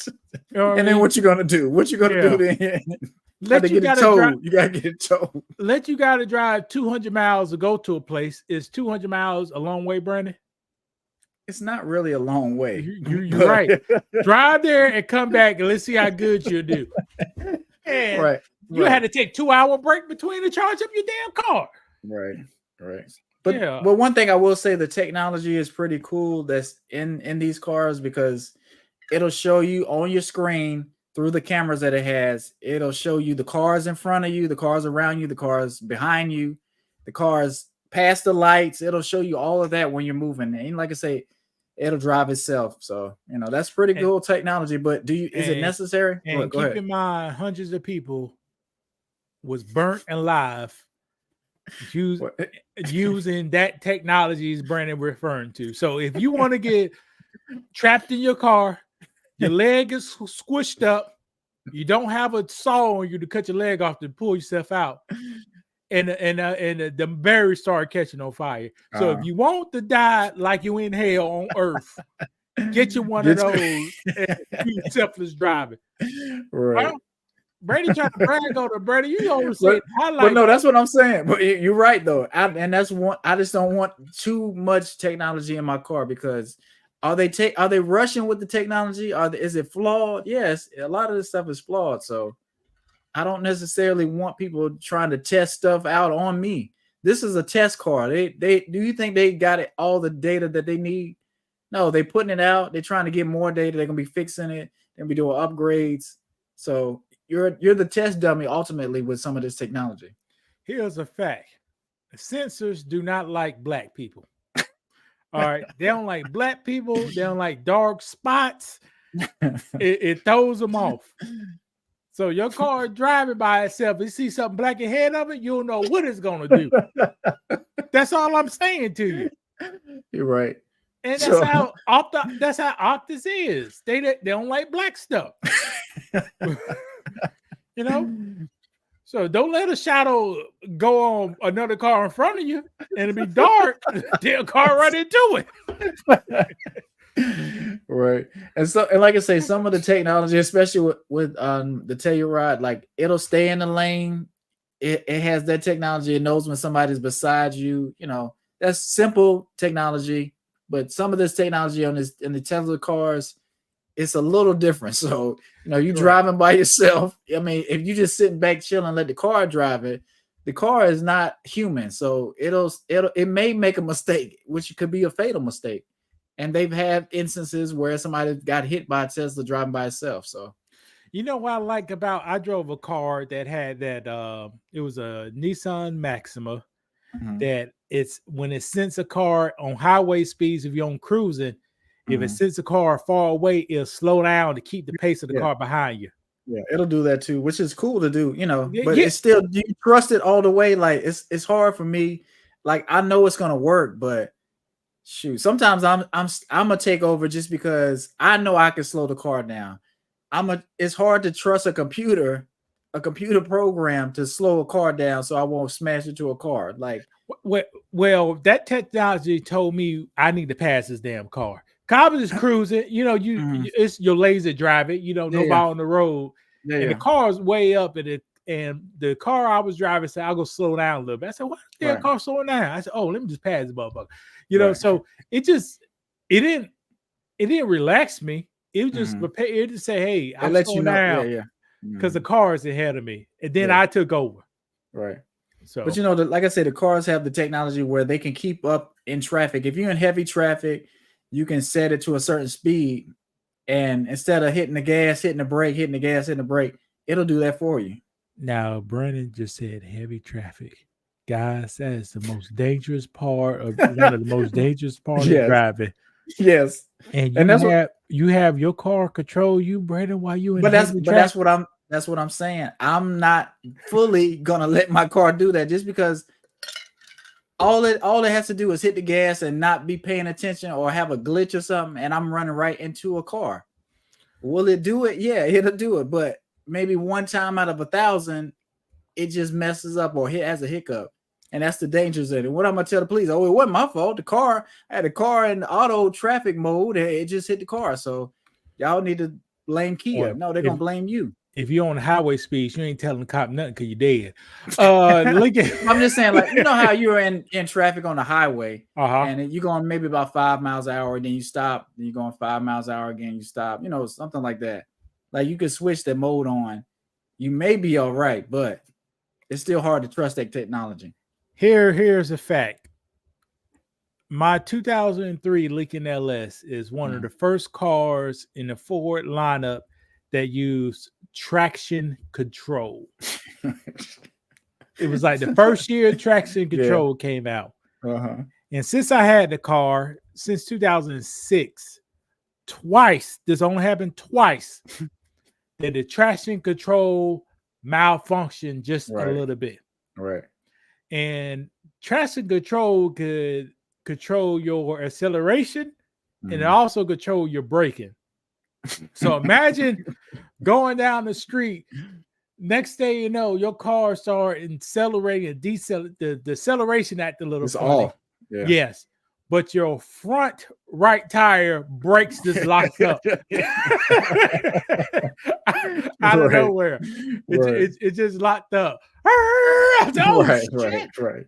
Ever Shout since out, that Lord. point. Good afternoon. What's actually? I wonder what part of the world he in, because it's nighttime over here. But shout out to you. Ride. But you know what? That makes me think about that day we was at lunch. You was in your Crown Vic. You kind of spun out when you tried to take a turn. I can't remember what happened, but you remember what that was? Yeah, I remember that. Yeah. Was it snow or something? Oh, you say you're in Florida. That's any person who drives a V8 car rear drive. When it's light rain on it, if it's light that's rain, what it was. It was rain, right? No, not in the heavy rain. Got to be light. That's when the oil on the road don't wash off. I got you. And this happened to me last week. And you try to do a turn real fast, those back wheels try to whip around on you. Right. That's funny. How many horsepower did that Crown Vic have? Because it's just at the time, back when we were in high school, it just seemed like it was a lot. 180 or something. But that was a heavy car too. But the torque is probably about 280, 300, but the horsepower is low. And what the Lord said, man, I used to have a Trans Am, and my boy almost lost his life in a drizzle twice. Yeah. That's what I'm telling you. Yeah. Get a V8 rear drive. Yeah. Light, not heavy rain. It gotta be light rain. Right. Boy, Brandon, just early this week, if I'd have had that traction control over that track, boy, I'm telling you. Right. And like I say, you just kind of doing your normal thing, turning into something, and like just a little bit of rain, it can have you spinning out like that. Just too much, them wheels get to going. But shout out Lord for joining in. We almost towards the end. We put in now. I did want to do the March Madness and the other thing just real quick. All right, click on it. Like I say, you're not really we used to fill out the brackets, and it used to be like a bigger deal, I guess. I'm a big Tar Heel fan and Gamecock fan. Like, we root for them, but I'm just kind of old. I'm older now. Like, it's just not the same for me. A lot of stuff, NBA too, but I am going to be catching some of the tournament. Definitely shout out to the Gamecocks. We rooting for them. Hopefully they bring the championship home. Women Gamecocks. Yeah, women Gamecocks. Yeah. Because I think the guys got put out. Didn't the guys get put out? Yeah, they got put out. Here's the thing: male college basketball ain't worth 2 cents. The women, it's not. The women will be fighting and talking trash. Yeah. And that's something though, and that's one of the topics that I did want to talk about with you. Like, it just seemed like women are more passionate, and they like talking a little bit more trash. Like, when I watch college basketball, I see a little bit of it, but when it comes to the top teams, like, I just wish they would go in more at it. Like, it's just not as interesting as the women basketball is to me. What do you want to say about that? You have no standouts. When's the last time you heard a standout college player? They're not no superstars like that. Like, Zion was one of the last ones that I remember. Like, he was just a superstar, like a big. But he got hurt. And it's just we Besides got mediocre players. We just got mediocre players. And Laura said, women's basketball seems a little more pure. Yeah. And I agree. Like, the men, I don't know, man. Like, that generation of guys, they just different. Like, I don't know. Like, maybe we hate, maybe we older, but last time basketball had a hot player, it was John Morant when he went to the dance. And I think he went 2 rounds, ain't it? I can't remember. I vaguely remember. He's an exciting, electric player, and there you go. We just don't have that. And like I said, Tar Heels. I like the Tar Heels. There's no electric players on there. Some good players. We got some players that's gonna be in the league possibly, but ain't no Zion. Ain't no Ja Morant. Ain't no Psycho T. It ain't no Tyler Hansbrough. Tyler Hansbrough ain't Lawson. Right. And, yeah, you're right. And Green. Right. Right. You know what I'm saying? You don't have no players no more for some reason. Oh, Laura said college basketball died when Coach K And left. I hate to say that's about right, because after Coach K, that's about this second or third year. Mhm. And I don't know who. I And don't he's at know the any games. players. Yeah, he's at the games, but he's at some games. But like college basketball and the NBA, it's on a decline a little bit, and everybody wants to shoot threes. And you need some players that are playing more electric. They got passion. Like it's just not that anymore. It's a finesse game. Quick crossover, step back three. That's Ain't what no a lot of damn players ain't finesse. What you mean finesse? You mean fat? they want to do crossovers. They want the stack, that kind No, of they thing. ain't no cross. No, you cross over the drive. I don't see no driving. No, they're not. Yeah, that's what I'm saying. They cross over, do a step back from almost half court. Brandon, that ain't make sense. You cross it over to stepping back. Right. Right. That's what they do. Did you see the play where James Harden, he kind of passed the ball to Kawhi Leonard in the corner for a three, and then he kind of ran out to block it?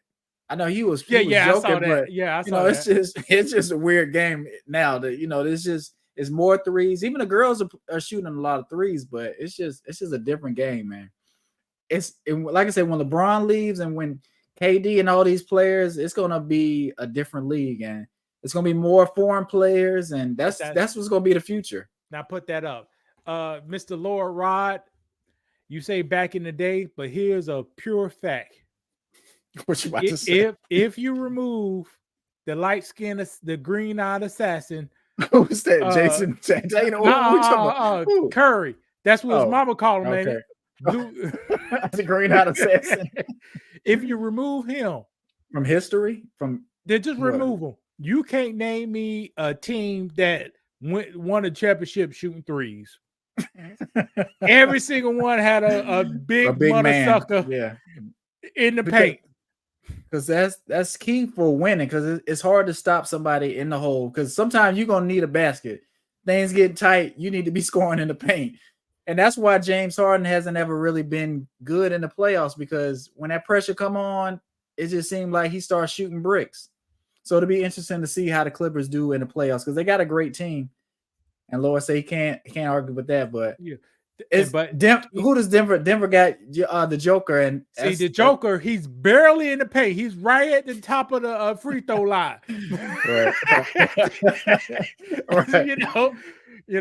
While the other guys, big guys at the 3-point line. You see the difference? Yeah, right. But you know what? Ass down there and get your rebound. Right. And Laura said the Lakers are cursed. But you know what? Did you like Vlade Divac when Vlade was playing? Like, I kind of like his game, man. That kind of big man, that foreign big man, kind of evolved into the Joker. Like, the Joker can pass. Vlade could pass a little bit, but he wasn't. He could shoot too. Yeah, that's what I'm saying. Like, he wasn't, just somebody that you could just dunk on in the hole. Like, he was a problem a little bit, and it's just good to see, that the foreign players are kind of stepping in, like Joker. He comes in there with that old school mindset. He's not trying to be friends with anybody, really. He's just doing his thing and playing basketball. Well, Sabonis too. Remember Sabonis, that Arvydas Sabonis? That was another foreign center. And we kind of getting away from that in the NBA. But now your boy Givers Arenas said the foreign guys messed up the game because they only focus on offense and not defense. No defense. Okay, so how do you feel about that? Because I was wondering some things I see on the internet, and I wonder what you think about it.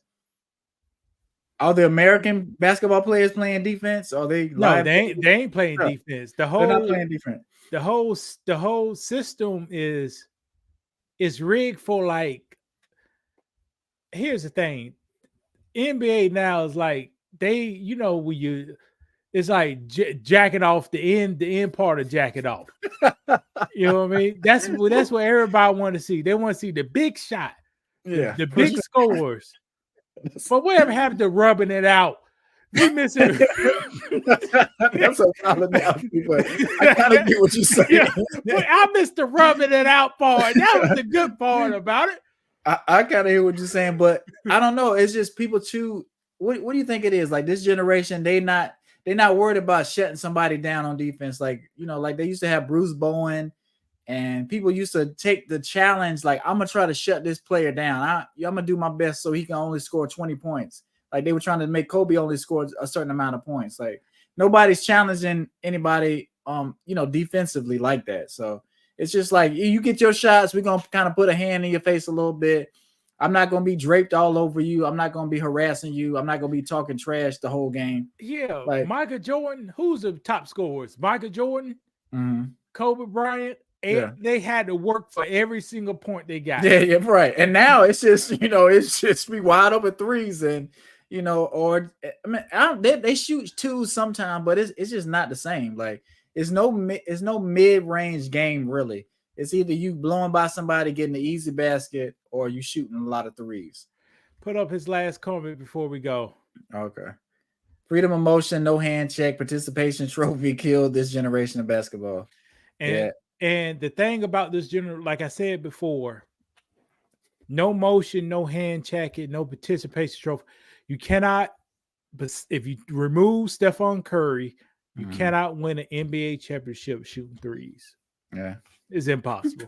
Well, I don't want to say I haven't seen it yet. It used to be impossible, but he's such a great shooter. Like Don't lie to him, Brandon.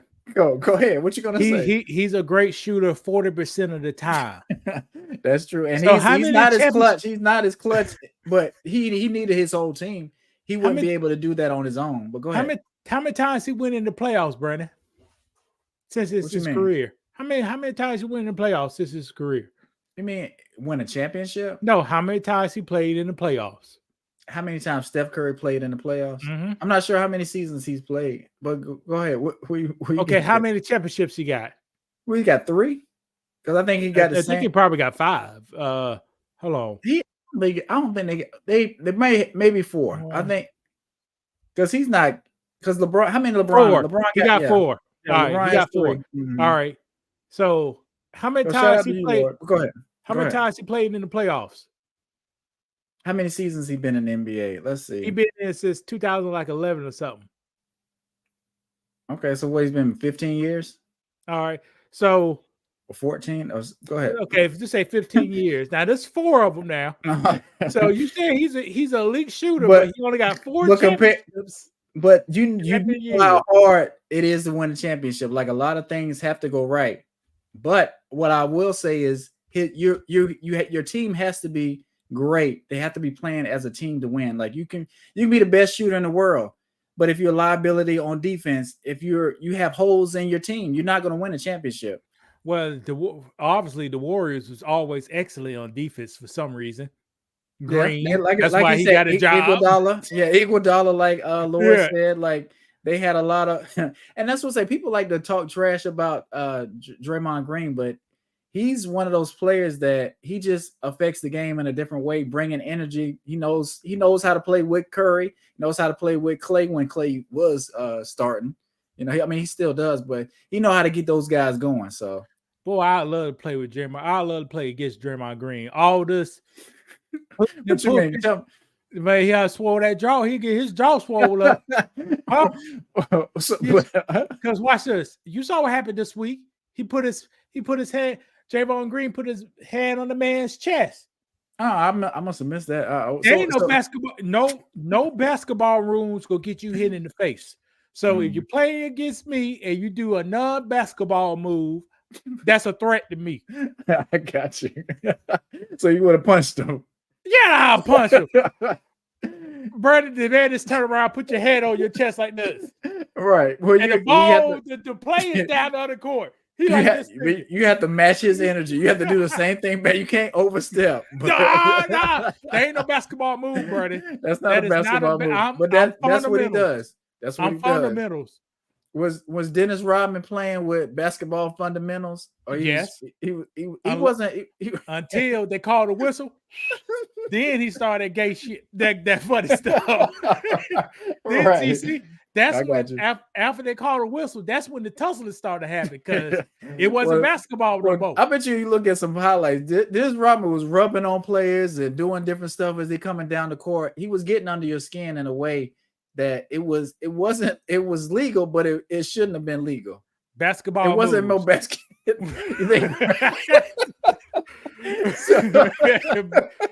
Basketball moves. So if Dennis Rodman leaning on your back, and Basketball. You're right though. But you got to be careful because you see people back in the day, they used to throw like bows and stuff. A person throw two bows. If you do too many bows while you playing, it was a fight was gonna happen. You're right. Yeah, you're right. And it'll be a real fight. Like they used to be swinging and stuff back in the 90s. But like the Lord say, Karl Malone and Dennis Rodman used to go at it a lot. And you just Anthony Mason. That's another like you don't have these type of players no more. Anthony Mason and what's the other dude? Charles Oakley. That like these were some dudes that you wasn't gonna try that stuff with.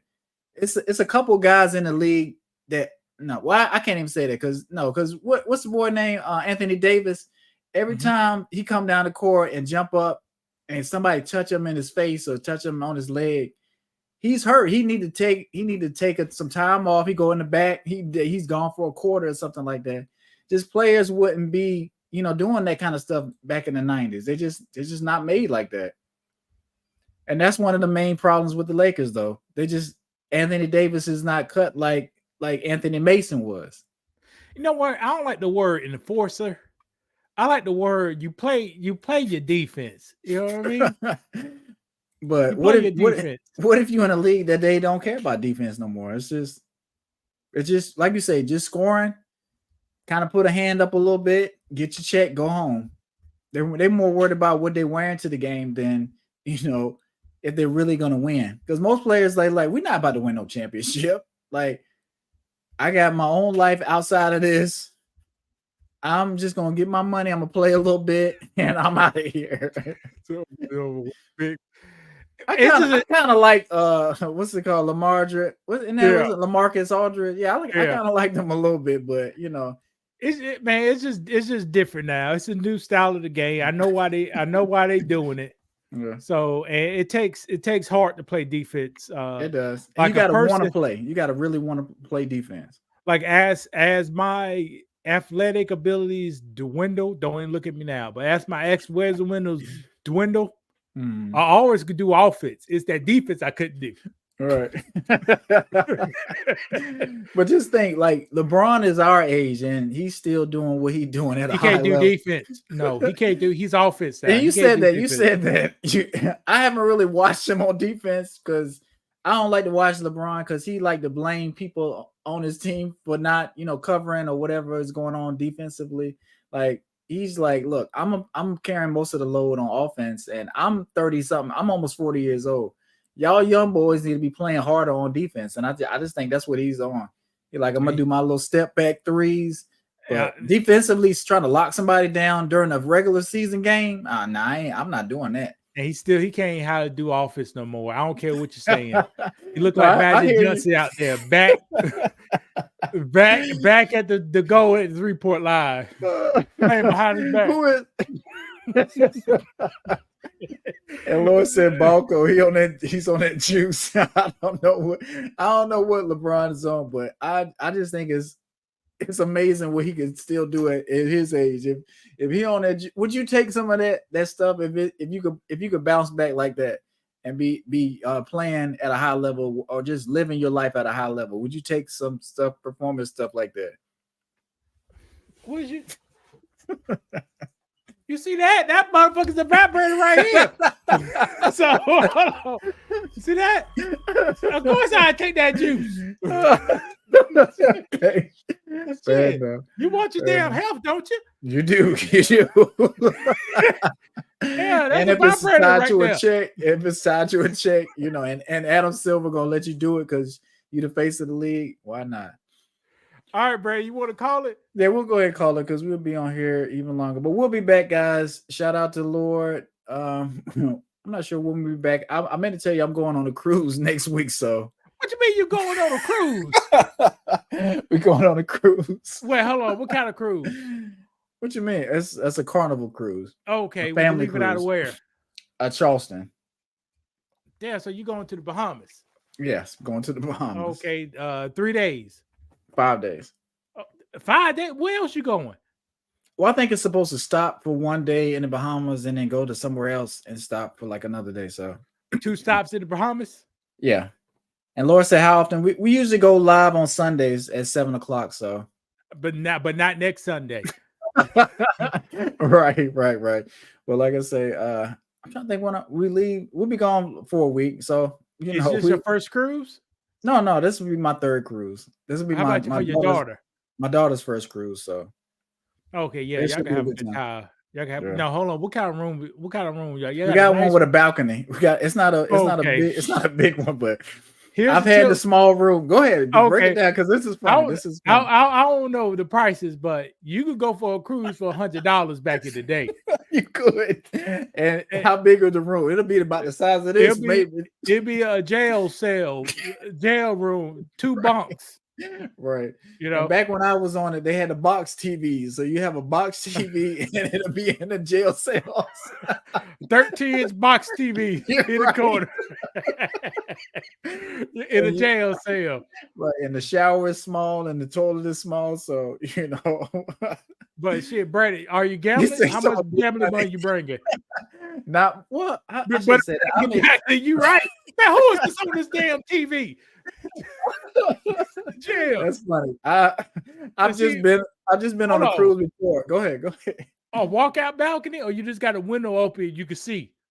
No, it's supposed to be a walkout balcony. Damn. Yeah, Brandon, if you on a cruise ship, you see the shit up high? Brandon next to the smoke towers. Way up. I'm under the boat. I'm under the water. Brandon next to the smoke tower. I've been there before. Like when you go on your first cruise, you're like, oh shoot, this is gonna be fun. And you're like, where's our room? You all the way at the bottom of the boat. You ain't got no window. It's a small room and a little TV in the corner. So I've been there. I said, you know what? The next time I go on a cruise, I'm gonna make sure I have a little better room because we're going with an 8-year-old too. So it'll be me, my wife, and my daughter. Beds. But that's the thing. Like it should be a king size bed. And hopefully they got a couch in there. So you so need y'all can't have no real fun in there. Right. That's what I'm saying. But we're going with our my wife's parents too. So they can sleep with her. They can sleep with them. Some nights, yeah. Some nights, so they'd be going over there. So that's how you had to set it up. So okay.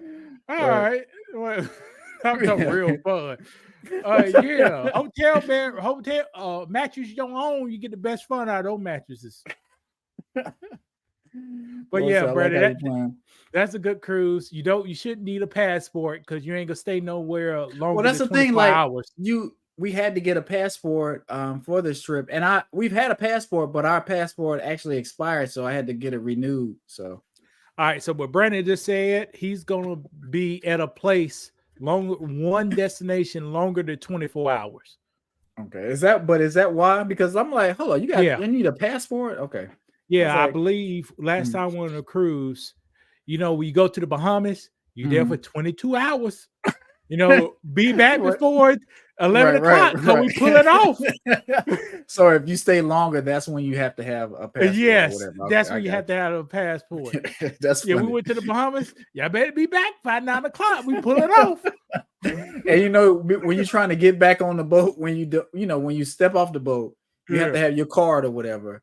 When I went with my mom and my brother lost his card and we had a hard time trying to get back on the boat. So I don't even know if my brother remember that. He'll probably watch this, but they was thinking we trying to smoke with somebody on the boat.